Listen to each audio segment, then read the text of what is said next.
Tsibirin Mambila da ke jihar Taraba yana a yankin arewa maso gabacin ƙasar nan.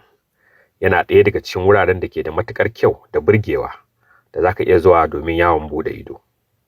Wurin yana ƙarƙashin ƙaramar hukumar Sardauna ne da ke yankin kudu maso yammacin jihar Taraba. Tafiya zuwa tsibirin Mambila wani babban abin al'ajabi ne, domin kuwa za ka fara daga kan tsibirin daga ƙasa zuwa sama.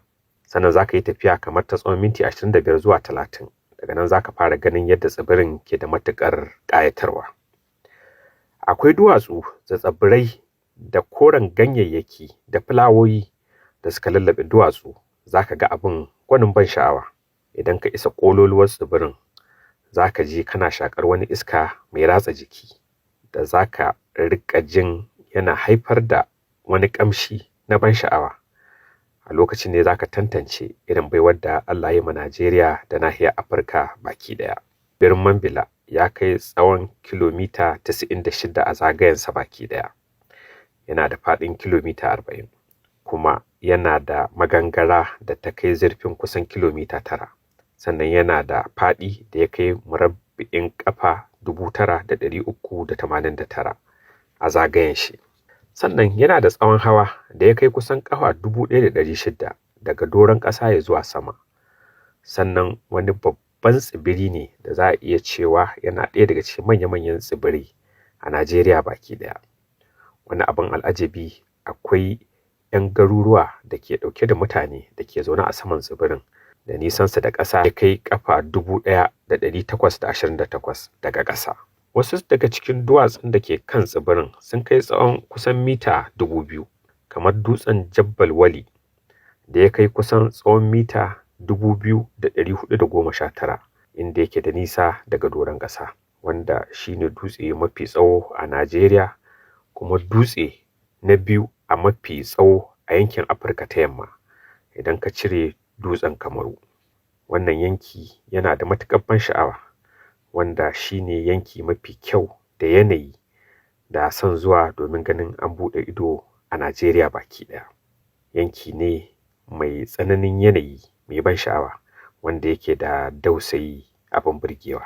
Irin yanayin zafi na rana bai wuce matakin Celsius na 25. Lokacin rani yana zuwa ne kawai a tsakanin watan Disamba zuwa Janairu. Sannan sauran lokutan na ɗauke da dausayi ne da sanyi da damina da ke zuwa a cikin wani yanayi mai burgewa. Wani abin burgewa daga tsibirin Mambila shine baya da ƙuda ko ƙudan tsando. A ɓangaren yawon buɗe ido, baya ga yadda wurin ke da wuraren ban sha'awa, tsibirin Mambila yana da wurin yawon buɗe ido daban-daban da suka haɗa da mangarar ruwa ta Ju da ke Banga, da magangarar ruwa ta Baguje, da magarar ruwa ta Mantal Piala, da magangarar ruwa ta Ungoroje, da sauransu dai da dama. Cikin wuraren yawon buɗe ido a Mambila sun haɗa da wuraren tarihi da suka haɗa da kogon nan na tarihi na kogon Banga da kogon Duniyaji. Sannan akwai wani dutse da ke ɗauke da alamun sawun wani gwarzon Basamude da ya zamani a lokacin da kuma wani dutse mai tarihi da ke da alamun siffar mace da ɗiyarta.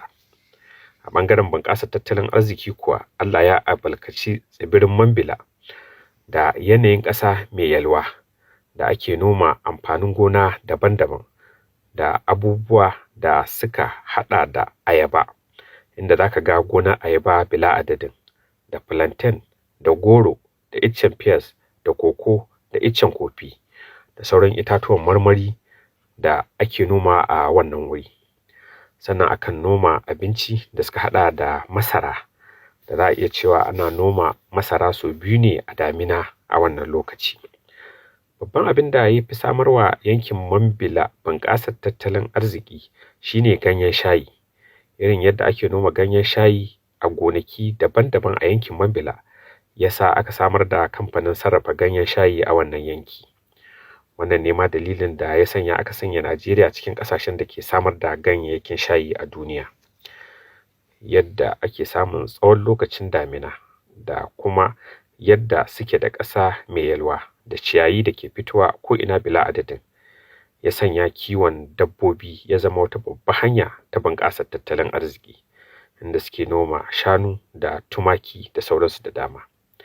Saboda yadda suke samun isasshen ciyawa ya sanya shanunsu suke da girman gaske, da suka bambanta da yawancin shanun da ba wannan yankin suke ba. Babu wani abun ban sha'awa da ya shafi harkokin yawon buɗe ido na duniya da ba za ka same shi ba a tsibirin Mambila. Sannan al'ummarsu mutane ne masu haba da baƙi, kuma suna son jama'a.